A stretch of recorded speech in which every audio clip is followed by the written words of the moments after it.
Well, hello everyone and welcome back to another Theme Park Obsession video. My name is Dylan and thank you so much for tuning back into the channel. Today I'm back at the Disneyland Resort to give you some updates from California Adventure and a couple more updates from Disneyland Park and Downtown Disney. So how about you and I dive right in.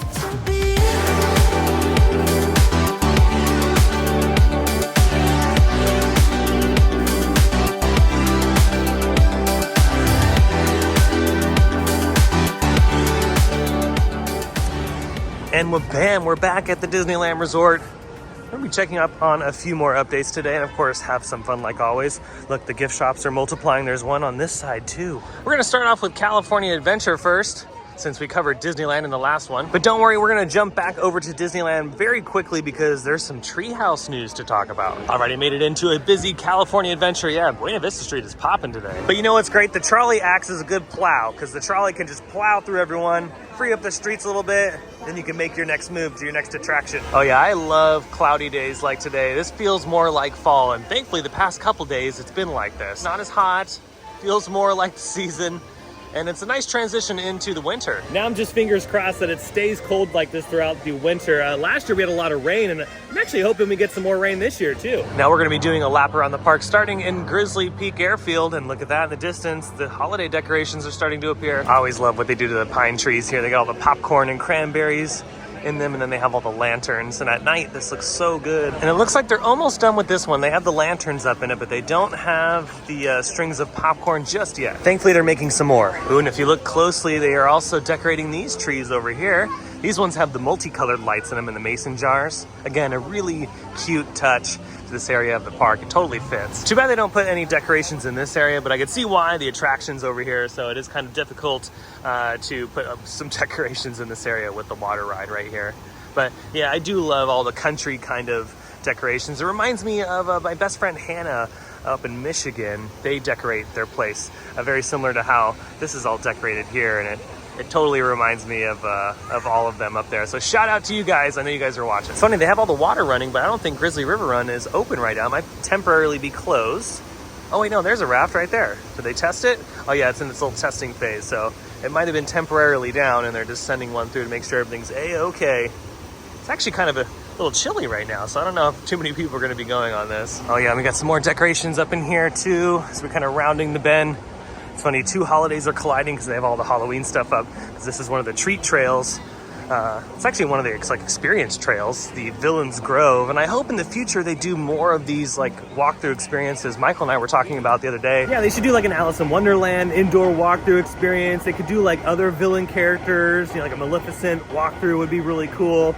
Even like a Marvel experience. They could do, all the zombie Captain American stuff. Obviously not too scary for the kids, but something more than just the Villains Grove over here in Grizzly Peak. If they added more to Oogie Boogie Bash, then it would definitely increase its value. Now, usually they put some Christmas decorations up over here by Little Mermaid, but they haven't popped up just yet. I'm assuming here in the next week, we'll start to see this area all decked out. Oh yeah, looks like we got a little rain cloud above us. Some rain would be nice today, that's for sure. I mean, it could rain every single day and I'd be happy. Honestly, I love the rain. And you only have a few more days to enjoy this setup over here in the gardens because they'll change all this out too for the holidays. Now over here in San Francisco Square, I don't think it has a holiday overlay, but I could be wrong. They could start decorating here in the next couple days. But we're gonna find out here very, very soon if it does because time is a-ticking. Oh, look at that, Baymax is out having some fun. But on closer inspection, I don't think they're gonna do any decorations over here. I don't see any prep for any of it.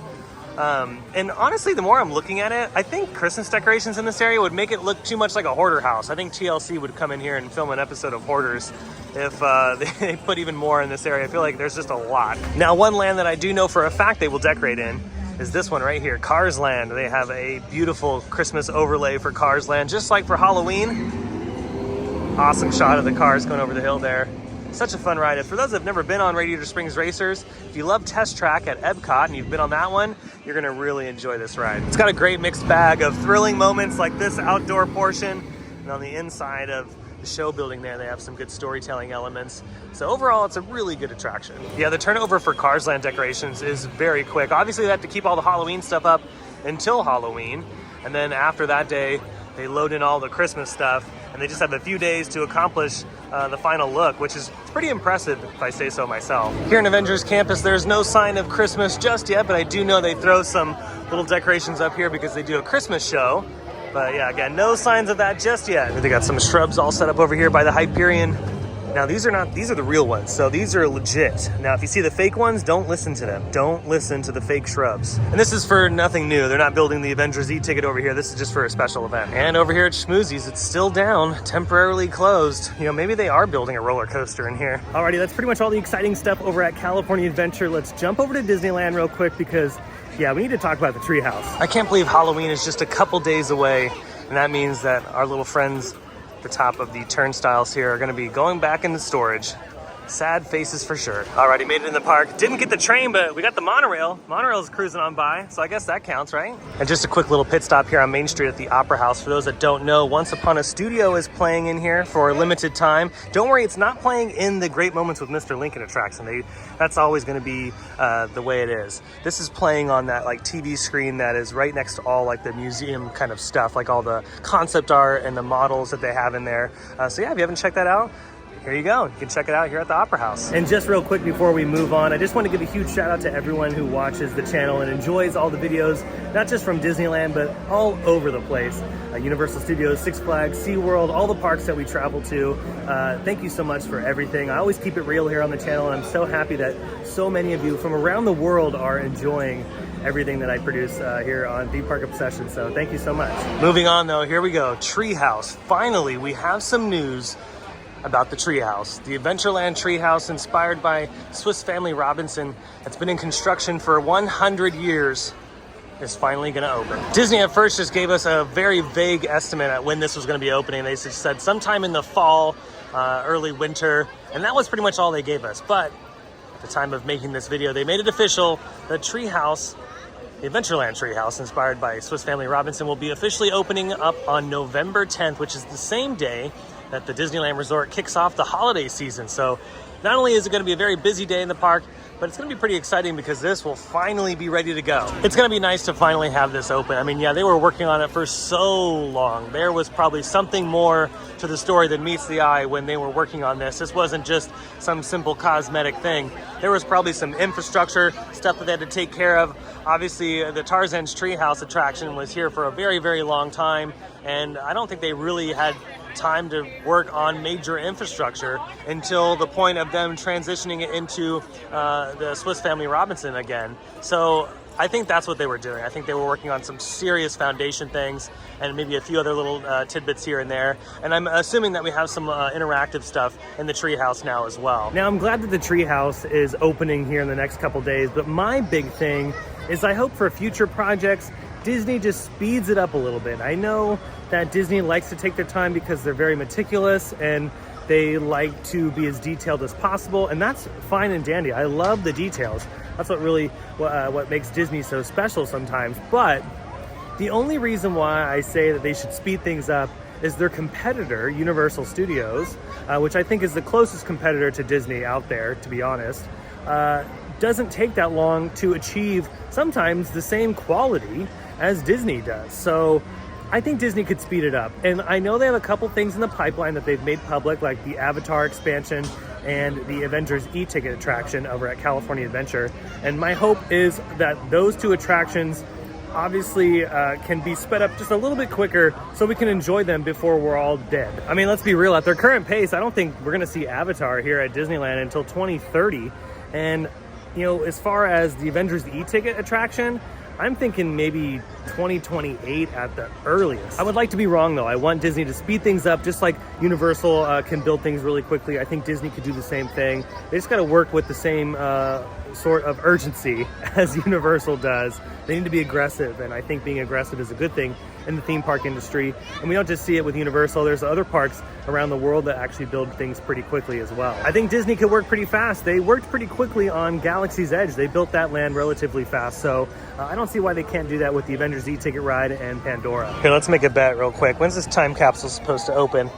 2035. Okay, they should be done with Pandora by then. Never mind. I was gonna say, if they open up this time capsule before they finish Pandora, then we have a problem. You know, I've said it 1,000 times and I'll say it 1,001 times. I think the next big project that they should work on here at Disneyland is this right here, Tomorrowland. Alrighty, next up we're gonna check up on downtown Disney, and we're gonna do that by jumping on the good old monorail. Well, it looks like over here at Autopia we don't have too many SIG alerts, so the traffic flow is actually quite nice. It's not backed up over here.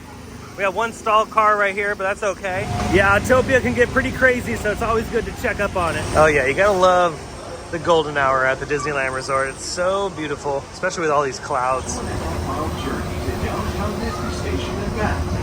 For a safe trip, remain seated, keeping your hands, arms, feet, and legs inside the cabin. Be sure to watch your children as their closest ways. Well, it's a nice little journey on the monorail, but officially made it to downtown Disney, where they're finishing up this section as quickly as they can, because this will be the first part to open in this all new area here on the west end of downtown Disney. Now, taking a look over the fence from the monorail, you can see that they've put in the turf. That seems to be done, and they're also installing those lighting rigs that will hold all the intelligent lighting that will accompany the stage, so when they have live entertainment, they'll have all that lighting run all the way down that stretch of turf. Now, as far as on the other side of the construction fence, you can see that they are working on the concrete. They're getting ready to tear all this up. This will be like the next phase of it next to this planter. It'll all look like this over here. This is the finished product on this side. Now, here in the back of downtown Disney, they're not just going to have the Din Tai Fung and of course the stage with the live entertainment. They're also going to have this other area called Parkside Marketplace, which is going to be housing multiple locations. To me, it's giving the vibes of like the Anaheim Packing District. If you've ever been there, it's down the street and it's pretty much a building that houses multiple eateries in it. And it's really, really cool. So if you're in the Disneyland area, definitely check out the Anaheim Packing District. But it seems like Disney's doing something very similar over here in the back of downtown Disney, which is very nice. It brings more options to downtown Disney that they desperately need, especially more quick service kind of options. They have a lot of restaurants, which is great, but not too many places where you can grab and go very, very quickly and enjoy the live entertainment right outside. So it's nice that they're doing that right here in the back end of downtown Disney. Now, Disney hasn't given an official opening date for the new stage and entertainment space over here on the west end of downtown Disney, but they did say it's going to open up later on this year. So hopefully here in the next few weeks. For me, though, the one thing I'm still really excited about is the Din Tai Fung. That's going to be so good, and I'm so happy that they're building one in downtown Disney. We don't have to go to South Coast Plaza anymore to enjoy Din Tai Fung, because that's the closest one, I believe, is at South Coast Plaza, which if you've never been to South Coast Plaza before and you want other options to eat as well, it's not that far off. Yeah, it's just right down the freeway. But yeah, having one right here on Disney property, awesome. Now over here at the new Mexican location, work continues. Looks like they've painted this steel structure black. Now, I don't know if that's like an undercoat to something more or if that's the final color. Either way, work is progressing. And above on the second level here, they have that same kind of steel design over there. So maybe some patio seating up there as well. It looks like they're working on some facade work right next to the home store. And here's a look at the other side. Again, not too much happening. It seems like work is kind of going really slow, but they could be working on the interior space, if anything. Oh, and look who else I found here at downtown Disney. Katie and Spence from Best Life and Beyond. What's up? What the heck is this? Choco Churro Bites. Choco Churro Bites? So they're churro Look at that. Hold on, there was like a 3D action with the fork. Dude. I went in too hard with the fork and it like... It was out of control. Too much sugar. So they're pretzels. Yeah, churro pretzels, cinnamon sugar on there, and then they have chocolate and caramel. Dude. Yeah. Oh man. It's a big upgrade because last time we were in this little corner, we were eating bug-filled ice cream. I'm about to say the bug ice cream was not that was not the business. Not a winner. No. Not a winner. But this, I have a feeling it's going to be a winner. All right, here we go. Give it a shot. Oh, good. What was that? Yeah, honestly, for $11, that's actually a really good deal. You get quite a bit in there. There's a lot of pretzel happening here. Decided to make my way back over here to walk back to the car instead of tramming it up. You can see they're still working on all the paving over here. Past few weeks, they've been working very hard to change it from the old stuff like this to the new style that I pointed out earlier. So this should be done relatively soon as well. Well, that is going to do it for today's video from the Disneyland Resort. I hope you enjoyed this update from California Adventure, a little bit from Disneyland and of course the downtown Disney district. If you did, go ahead and let me know by smashing the thumbs up button. And if you're new to the channel and you love these videos and more from the Disneyland Resort or some of your other favorite theme parks, consider subscribing because I have brand new videos every single week. Be sure to check out my socials by following the links down below in the description. But until the next video, I hope you have a beautiful day, morning, evening, whatever it is. And I'll see you next time in the parks. Bye.